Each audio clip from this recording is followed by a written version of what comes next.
Our reading this morning is from the Gospel according to John, and verse 1 through 18. The Gospel according to John, verse 1 through 18. John 1, 1 through 18.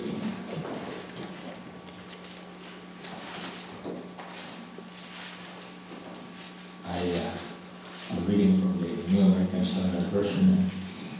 We'll read this responsibly. I read the first verse and you read the second and so on, and we'll all be together when we arrive at verse 18. Reading now. In the beginning was the Word, and the Word was with God, and the Word was God. He was with God in the beginning. All things came into being through Him, and apart from Him, nothing came into being that has come into being. In Him was life, and that life was the light of men. There came, the light shines in the darkness, and the darkness did not comprehend it. There came a man who was sent from God. His name was John. He came as a witness to testify about the light, so that all might believe through him. He himself was not the light. He came only as a witness to the light. There was the true light, which coming into the world enlightens every man. He was the world, and the world was made through him. The world did not recognize him. He came to his own, and those who were his own did not receive him. Yet to all who received him, to those who believe in his name, he gave the right to become children of God. Who were born not of blood, nor of the will of the flesh, nor of the will of man, but of God. The Word became flesh, made him dwelling among us.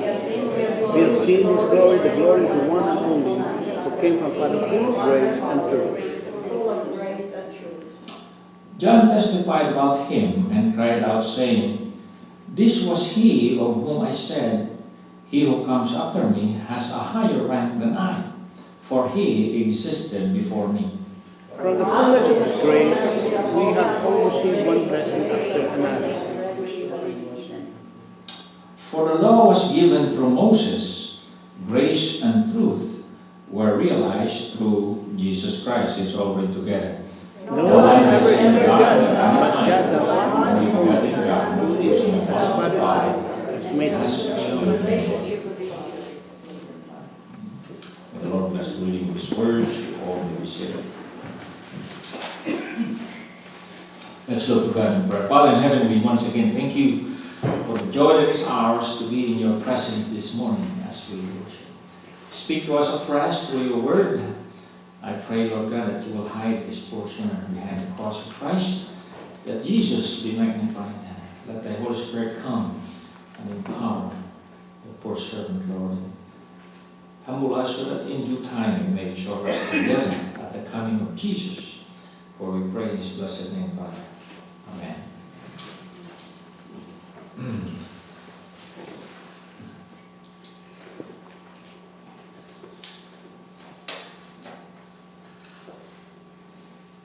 This was a front page cover of Time Magazine back in 1968. We got the date of this one, but April 8, 1966. So how long ago was that? 52 years ago? 52 years ago. 55? Oh. 1966. 76? 52. 52 years. Is God dead? Oh, wow. And it became the subject of many discussions and debate. And that is we're following this theme, knowing the God we worship. We come to worship Him on Sunday, and we worship God, but we need to be sure of who this God that we worship. So we have this series on how we can know God. We said it's by revelation only. That's the only way. We have classified the general revelation, special revelation. General, everyone can know him. Special people know him, like you. And then we said that he revealed himself through the Bible, this book here. And we talked about so much about the power of this thing. And then last Sunday was here, we said that God revealed himself through prophecy. Those future events that only God knows. And this morning, we'll focus on the subject of the proof, or actually the title, the proof of the existence of God. How do we know God, that there is God? Because 52 years ago, this was on the news, and it's still being the subject of discussion today. Okay? Now, this is in the form of a question. Is God dead? That is a very controversial subject or question. How could you have God who dies? Okay. But the idea really, if you read this article, the idea is that maybe there is no God. That the concept of God is no longer affecting the way people live. That is why is God dead? In their thinking, these people who think of this way, they believe that if God is alive, then it should be affecting people's conduct, people's behavior, their politics, their morals, even in their daily business.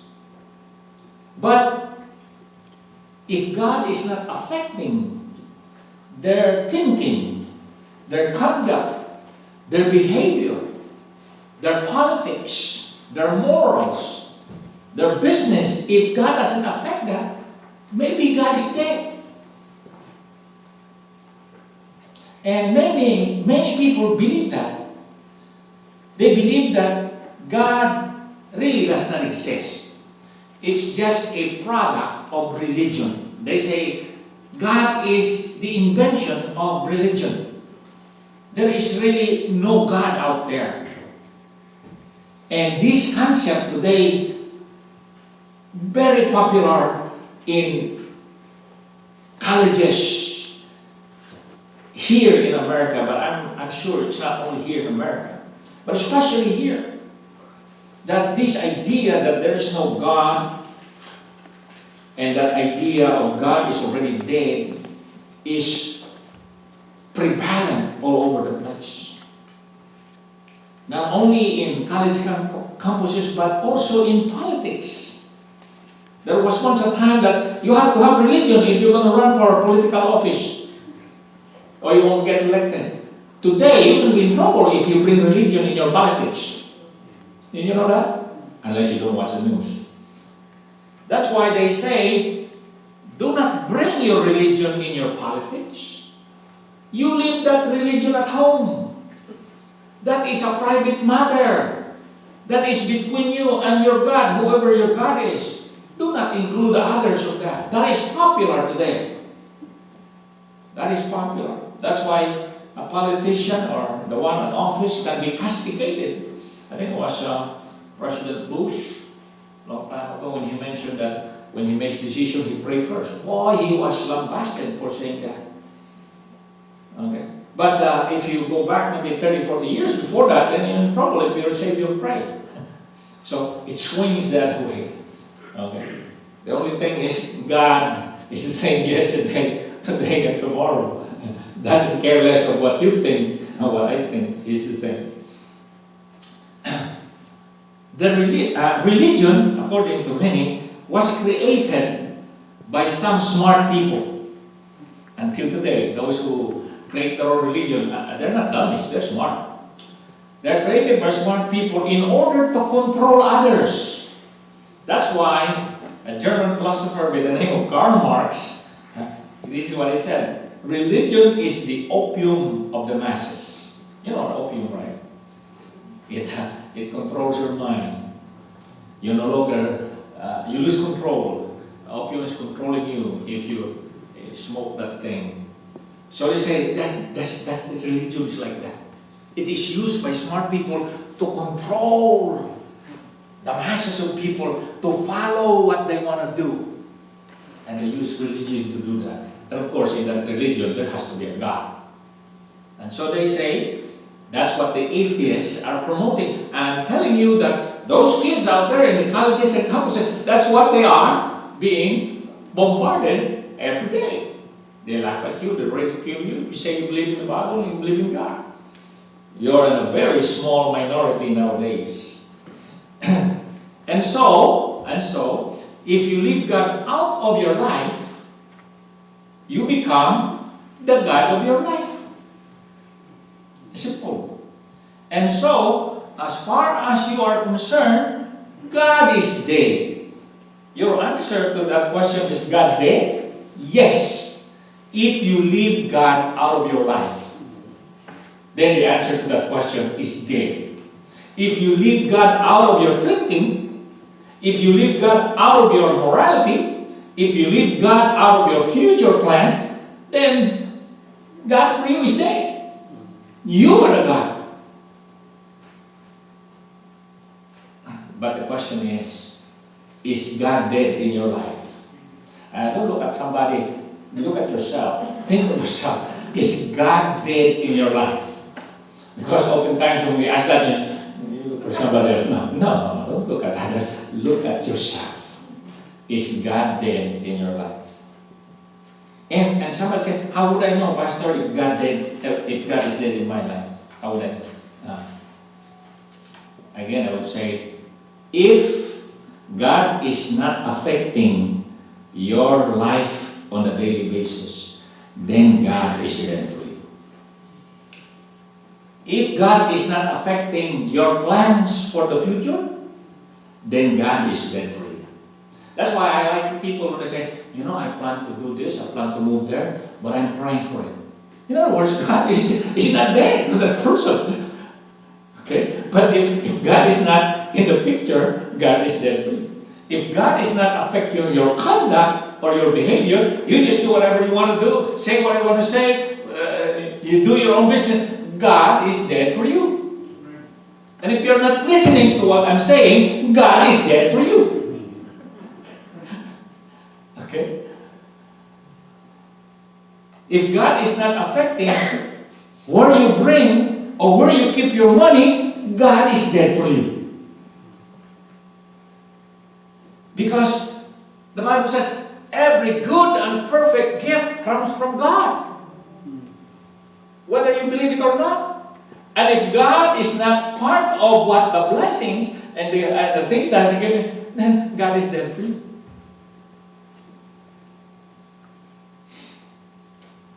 A guy asked me 2 weeks ago to give him proofs that there is God. Have you encountered people like that?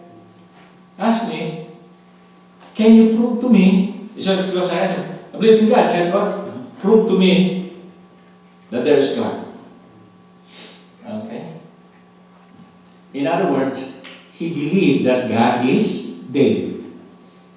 For him, God is dead. So he said, okay, you show me that God is real. Now, why do we need to be ready for that? Someone asks you like that. Why should we be ready? Well, because the Bible says so.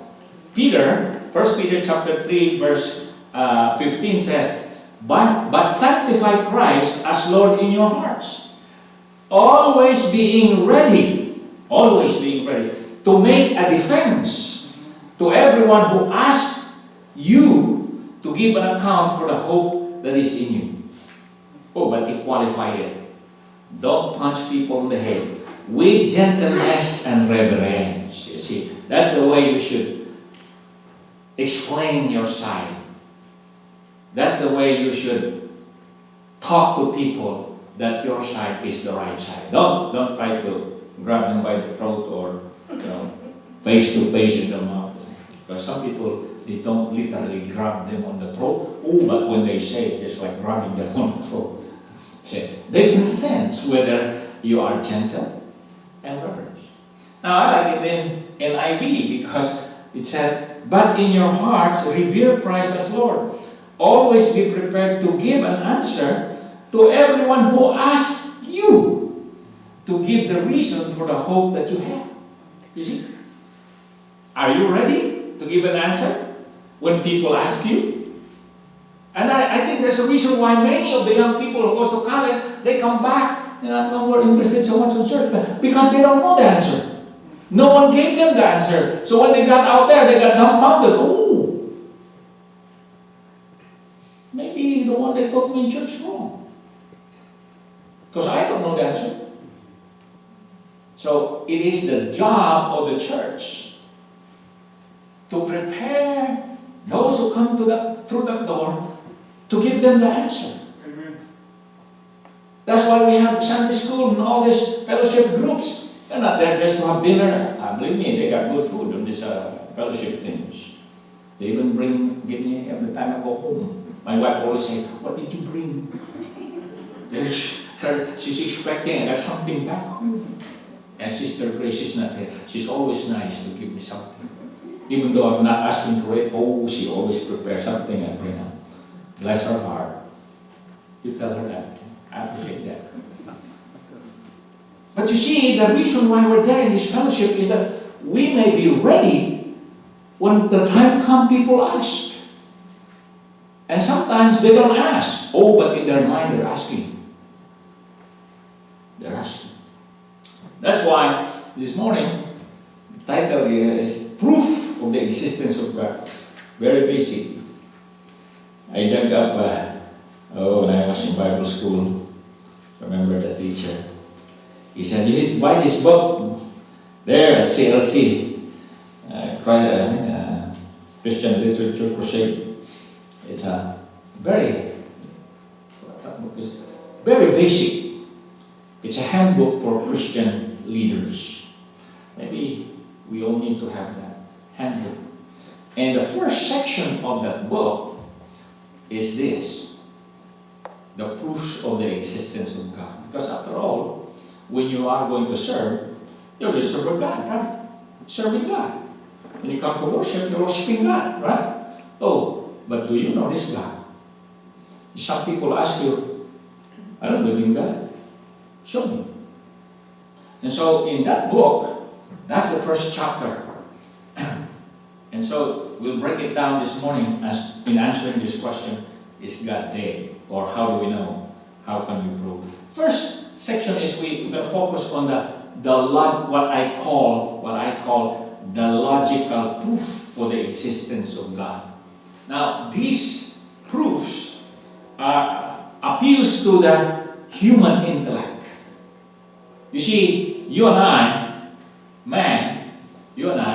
was created by God, a rational, thinking being. You and I were created in the image of God, and God is a thinking God. He is a rational God. And you are like that. You are a rational right now. Unless you're not listening, you are thinking of what I'm saying. Isn't that right? You are deciphering in your mind whether what I'm saying is right or wrong, true or false. Because you and I have a mind, a thinking mind. And so, in this next list of proofs of the existence, because God gave you a mind, an intelligence, a brain, you should be able to know the existence of God using your brain, using your reason. And the question is, can man know God through these propositions or reasons for the existence of God?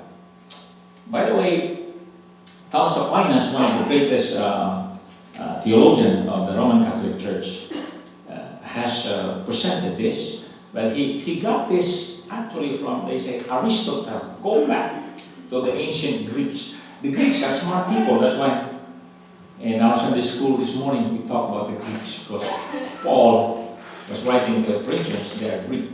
They have a Greek mind. The first argument for the existence of God is what they call the cosmological argument. What simply that means is that the evidence of cause and effect. And the one example they cite with that is the existence of the universe. You look up there, the vast heavens that we have, all the stars, the planets and the moons and the quasars, and you name it, the asteroids and all of that. How did they come to existence? Did it just pop out of nowhere one day? So there must be a beginning of all of this. And that is what they call the cosmological argument, meaning the evidence of cause and effect. Let me read to you. It says, the existence, every effect must have a cause. This universe and everything in it is an effect. There must be something that caused everything to come into existence. You remember what I read? If you are thinking what we're reading in our scripture today, nothing come to being that come to being without Him. Okay, but I'm getting ahead of myself. Okay? Ultimately, there must be something called the uncaused. And we add one more to that in the Bible school. The uncaused cause. I remember my teacher emphasizing the uncaused cause. In order to cause everything else to come into existence. And that uncaused cause is no one else than God. Because no one caused God to exist. But He caused everything to exist. And that's what we call the cosmological argument. There must be a God who caused all these things. Otherwise, how can they exist?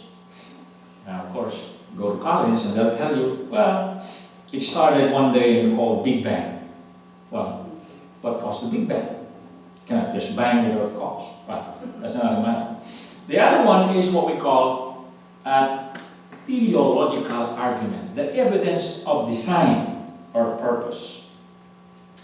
And again, using the universe, this universe is so complex. And yet, there is no chaos in the universe. In fact, you see harmony. The planets, that's why now it's getting to feel cold, right? Yeah, it's always like that. Comes this time of the year. It's always like that. You can mark it that it's going to be like that.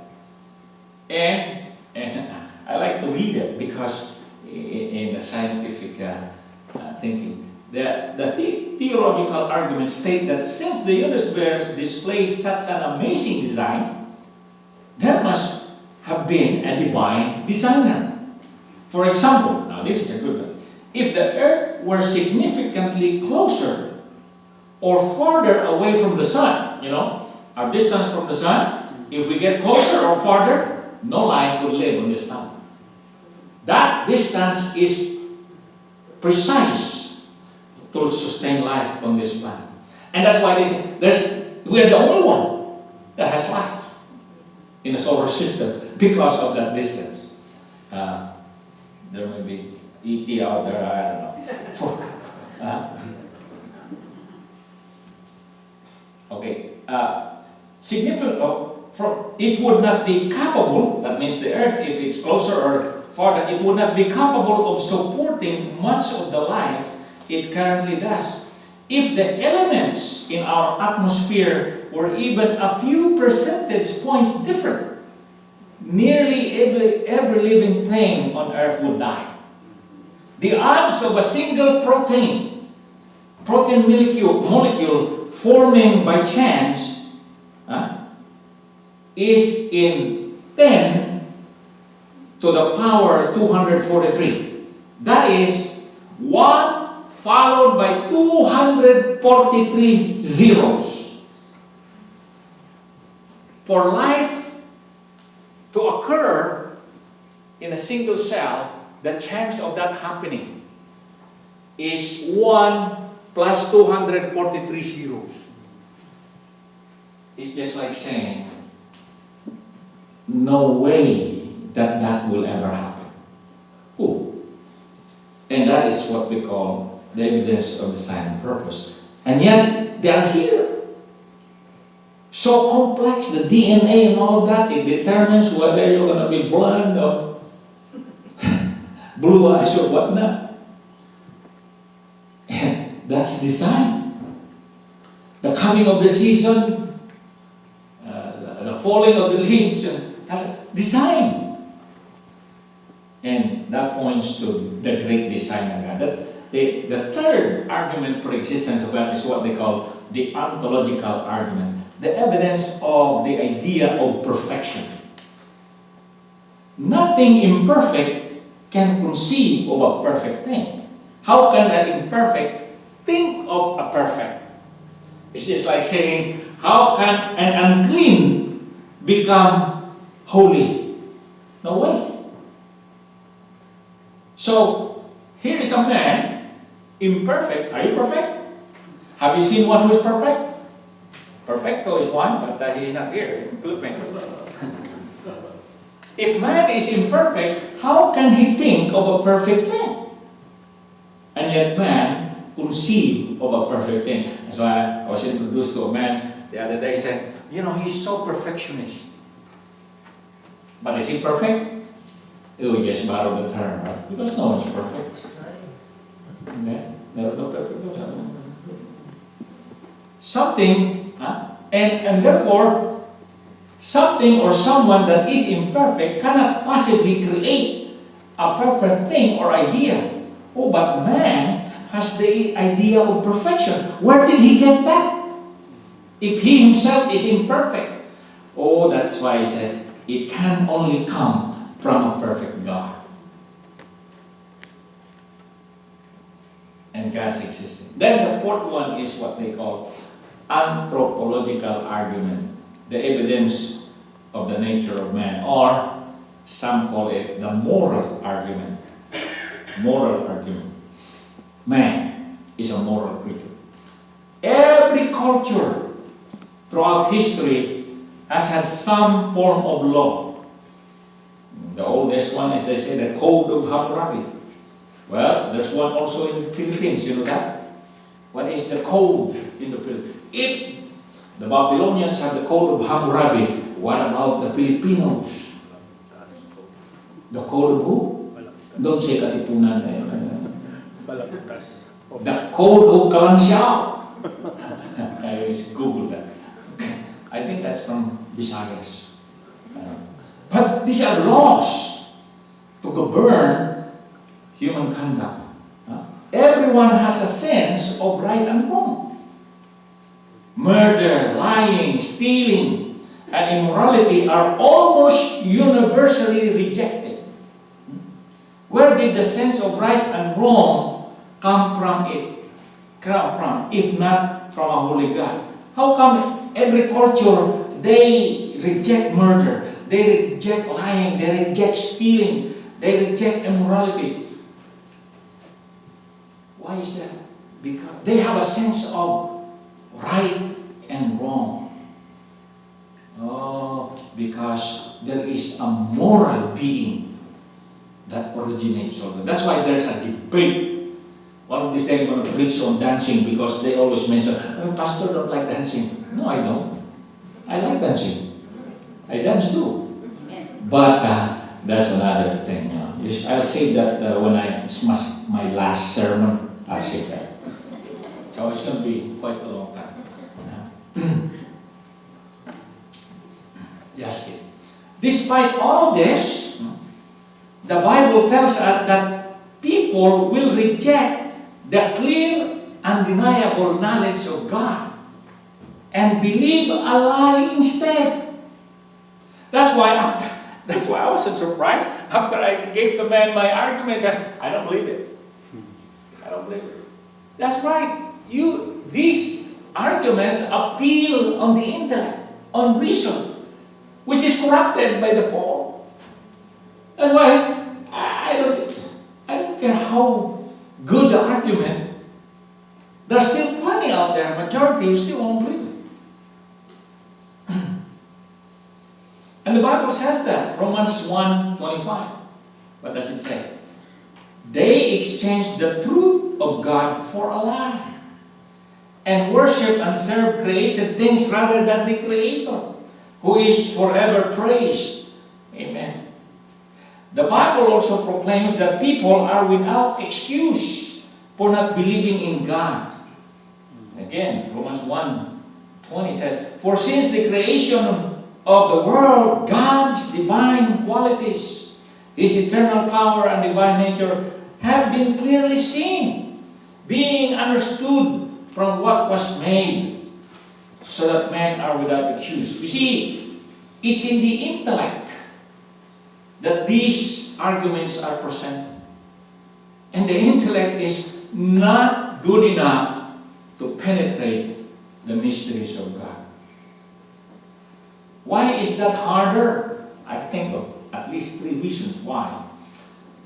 Especially in today's generation. There was a time when religion was popular. If you don't go to church, some people think there's something wrong with you. In fact, when you go to Jamestown, we went there on vacation. In the early part of the history of this country, if you don't go to church, they'll fine you and you go to court. That's true. There in Jamestown. In fact, I went to a church where George Washington goes. Ooh, see that. Can you imagine if you don't go to church, you're going to see the judge and you're going to be fined? Imagine if you do that today. You can't do that today. They will, we got this First Amendment, well, you can't force that. Oh, but there was a time when going to church is that 99% agreed by everybody. The whole community agreed to that. And if you debate from that, they'll get you. Oh, today, that's not like that. Those of you in front, can you look back? How many people you see in the pews? What if we decide in Delta Baptist that if you don't go to church, we'll take $100 from your paycheck? Maybe next time there are only 2 people left here. But that's what it is. We're dealing with a world that Jesus says, what did Jesus say 2,000 years? Will there be faith on earth when I come back? In other words, it's going to be harder and harder for people to come to church. Harder and harder for people to believe in God. Harder for people to listen to God. Again, I would like to interject here. I talked to a man who's 79 years old. But he doesn't look like 79. He looks like a 69. Smart, strong. I was impressed. And he talked to me for like 2 hours. You know that older people talk too long? Yes. Yeah. Yes. Yeah. So they say, Pastor, you talk too long. Just get older now. No, I didn't change because when I was young, I still speak long. So this man took too long, about 2 hours. But there's one thing that stuck in my mind. From all the things he told me, he said, you know what, Jude, as I look back, he's retired a long time, I have plenty of time to reflect now.